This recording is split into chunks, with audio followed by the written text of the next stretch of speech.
do, guys? Hey, welcome to our channel. Gratefully home. Well, the very first thing you need to do is Subscribe.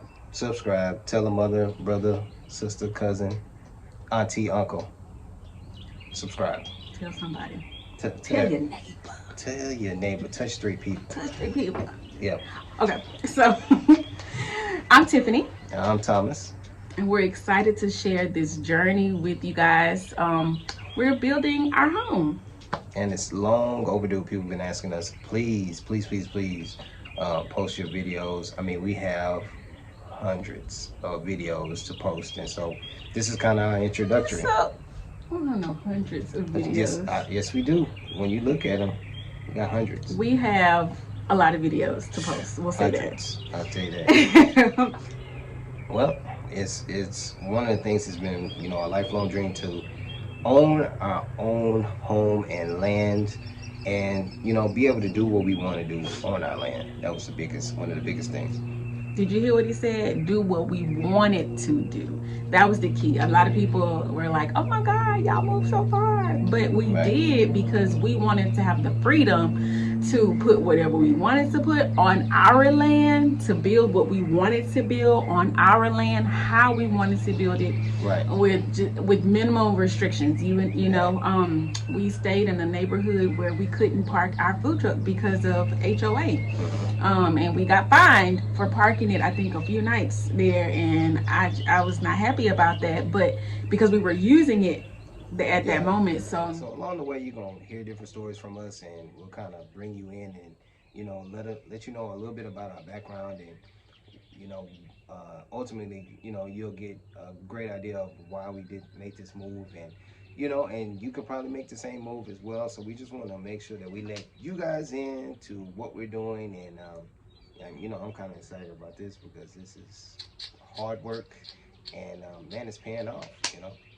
so let's get into it. So first, we had to find the right property. We did some research online, and you know it, we're Christians, so it's uh, just divine intervention. yes. Is that what I want to say? Yeah, that's what I want to say. So Why did you say it's divine I, intervention? I say that because the moment that we were looking for land, we found the land, and it had only been posted for 3 hours. 3 hours. Seriously? I didn't know that. It was only posted for 3 hours, and we took a look at it. And I said, babe, this might be the spot that we're looking for. It's large enough, just under an acre, large enough for what we want to do. Is in an area that we want to be in, and we can do what we want to do on our land. So that came about, and we were like, well, we might want to jump on it and move. So we found out that it was an estate sale, and so we were like, okay, cool. Someone's trying to get out of it. So what's the asking price? Okay, before we get to the asking price, let's Right. circle back. Mm-hmm. When we say divine intervention, years and years ago, unfortunately, one of my husband's family members passed away, and I had never been in this area at all. And as we were driving to the site, I loved how beautiful the trees were, how spacious everything was, how the homes had plenty of space in their yards, and the road, and then they had hills going up and down so you can see the different landscaping. And when I saw that, I told my husband, I was like, oh, I want to find a house here one day. This is beautiful. But this was years and years ago, at least like what, 8 or 9 years ago. Yeah. But I didn't really, I say stuff when we drive by different places, but I didn't really think that this would be the area in which we actually found the home. The traditional way that we thought we were going to get a house, it just never worked. Never worked, and it turned out to be a huge blessing, because the area that we were looking to purchase in, where the deal kind of fell through, was in an area where it just floods and floods and floods several times, like three times in a row. So that was a blessing, because we dodged that bullet. We dodged it so much that we were at the signing table and the deal just would not go through. We had everything to go through, and just something just happened. And again, but God. Right.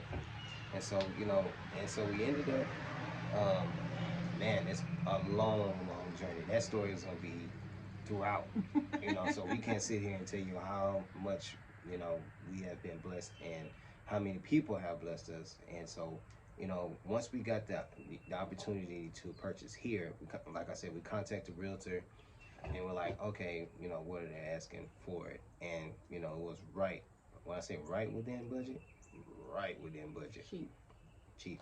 Okay. Cheap. And I was like, me being who I am, I said, let's see if we can knock off $2, $3 grand. And then I looked at my wife. I said, this is very cheap. I said, I probably shouldn't.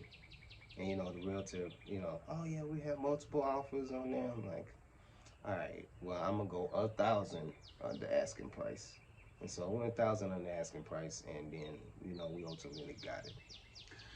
Well, also, with the land being so cheap came a lot of work.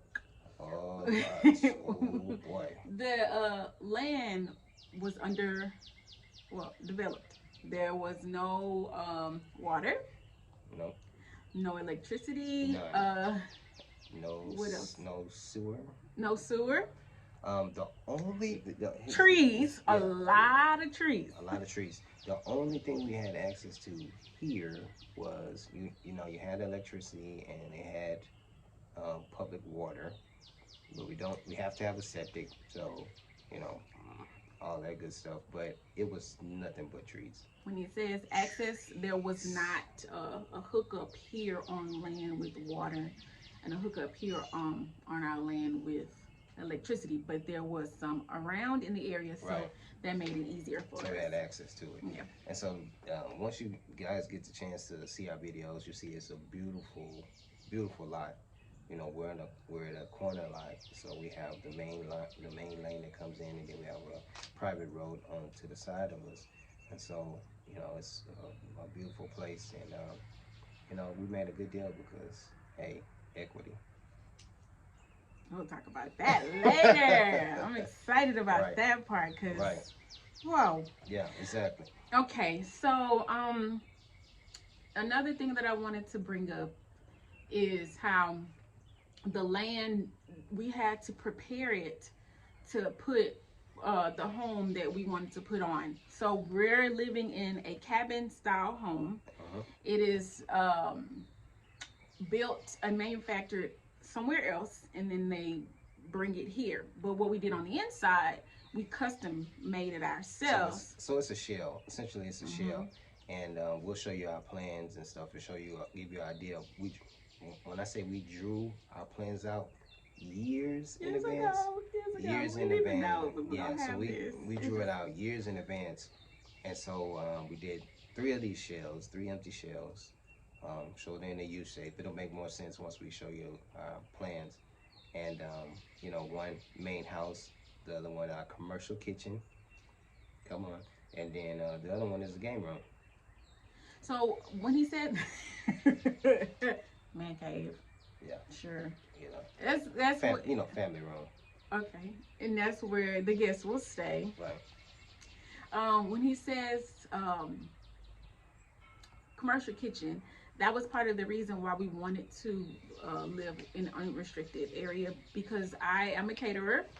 We have a business we've been having for a while, and it's really hard to rent out a commercial kitchen. So I found out that you could put a commercial kitchen on your own property here, as long as it's separate from the main home. So that's why we did that. Yep, exactly. And so we want to, work where we live, be a few steps from where we need to be, and just give us that comfort of knowing that we're not too far from where we work. It's a good deal. How we had to prep the land, right, to get it prepared for the buildings. Meaning cutting down trees. We're not carpenters by any sense. None of the words. And so a lot of it was just a lot of it's us just trying to do our own thing, learn and research, and we have a will. Yeah, we have a will and we have a determination. I think you can ask any of our friends, they would tell you that we are very strong-willed and very determined people. And so, Babe, I asked, how did we prepare the land? Though? right, I'm getting there. I'm getting Okay. there. And so, so we had to, one, you got to get rid of these trees. So we had to knock down a bunch of trees. What did we have? Oh, first I started out with a chainsaw. Well, before we started with the chainsaw, That didn't quite work. we had somebody to come in and skid it first, right? I was going with the chainsaw first. Oh, okay. Mm-hmm. Where was I? You was here, and Oh, okay. so I was knocking out. It's been so, we've been doing so much that we forget. I forgot. Right. So I was knocking down some of the trees, and then I realized, yeah, this is a lot. And so we got one guy to come and just clear. So he came in and he, cleared all the underbrush, which is a good idea to do if you got a heavily wooded, lot. Clear all the underbrush, see what you're working with, so you can figure out what you can navigate and how you can save time by, cutting down trees in certain Actually able areas. to walk through the property when he cut all the underbrush. Found out we had a natural, circle drive. Oh yeah. We had a natural circle drive once we cut it down. But you guys will see all of that once we kind of go through the videos and pictures. And So after he cut the underbrush, we cut more trees to kind of fit the building, because we started to go after he cut the underbrush, we were shopping for the buildings at the same time. Right. And we knew what size building we wanted to put, where we wanted to put everything, because now we can actually walk the property to see and kind of map things out a little bit better. And then once we did that, we cut more trees to kind of fit our buildings exactly in there, because we wanted to use some of the trees for shading in the summer, because we're in Texas. It gets hot, and I'm not gonna pay no crazy light bill because of air conditioning. Right. So you can have some type of shade. I know sometimes we want to be careful of trees falling on our homes, but again, I wanted to have shade to eliminate some of that bill. Right.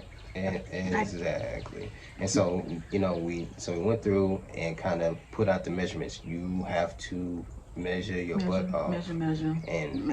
And figure out where you're gonna, one, how they're gonna get the buildings in here, and two, how are you going to position the buildings? Especially with us having 3 buildings, we have to be be on point with that, or you're gonna be spending extra money trying to move buildings around. Yeah. And we're not playing Tetris out here with these big buildings. We can burn in our area, so we burned a lot of our trees after we cut them and cut them in smaller pieces. Learning how to burn. And then a lot of work is being done at the Lee house. We're trying to see all this mulch we got. My husband refused to spend money to get a machine to get this stuff in. So we have to rake this by hand. On fire. We put down our home is elevated on cinder blocks, and we're putting a skirting around it because we didn't want to have to do too much plumbing underground, so we lifted it up so we can just put the plumbing under the building. And in order to prepare the land, we put down, what is that? It's like a black tarp. A black tarp, but then we had to do limestone. Then we put rocks on top. You have to put rocks on top to keep the foundation. Well, and keep down the underbrush and Underbrush make sure from growing. nothing grows up under there. Under the house. And that was all done by hand. Yeah, we shoveled rocks and dirt. If you can come up with an easier way. This was without a bobcat. We did a lot by hand. We saved We a lot can of go money. back. We saved a lot of money. But we would do it a little bit different because we did a lot by hand. And when I look back. When I look back over my life. When I look back, we could have changed some stuff, but man, it's we're excited the fact that we got it done, and we can look at it and say that we did that for sure. And when they bring your building, they'll drop it off wherever you tell them to set it. They'll use what is that smaller machine called? It's Like a monkey or something. It's sort of like a I'm learning. It's almost like a forklift. Well, it is a forklift in a way, and then they kind of position and move it and move the building. It's almost a dolly system type deal. And they'll place your home where you want it to be, and they'll level it out. Very cool. Got video of it. And once they level everything off, they're on their way, and you can get started in the building. So we will next time talk about framing out the inside. Yes, sir. Thanks for tuning in. And so yeah, and definitely subscribe. Subscribe. Post your your comments, your questions, and hit the alert button so you know when we post new videos. And another reason why we wanted to do the channel is because we want to give answers to people that have questions. We know what it's like to do stuff and no one kind of give you guidance and help. So we bumped our heads a lot. And so we know a lot or learned a lot from this experience. And so we want to make sure that we share that information with you guys, And just to let you know that you can do it. Oh, yeah. Anything you put your mind to it, you may take a little research. You can use us as some research. We'll tell you what not to do because we learned about what not to do a lot. I'll tell you a lot of that. Again, we're not professional builders, but we're learning through the process, and we are enjoying this process, and we're looking forward to continuing this process. So and so we're not arrogant, and don't have an ego. So we can see stuff to how to improve or better ways to doing things. Like I said, we're not contractors or builders in that sense, but we do the best that we can. And so if you have better ways of doing stuff, definitely let us know. Let us know. Ask us questions, and we'll let you know what we can help you out with. Also, follow us on Instagram at Gratefully Home. Our last name is Lee. Isn't that cute? We're grateful. We're gratefully home. We're gratefully home. Yeah, right. TNT. Thomas and Tiffany.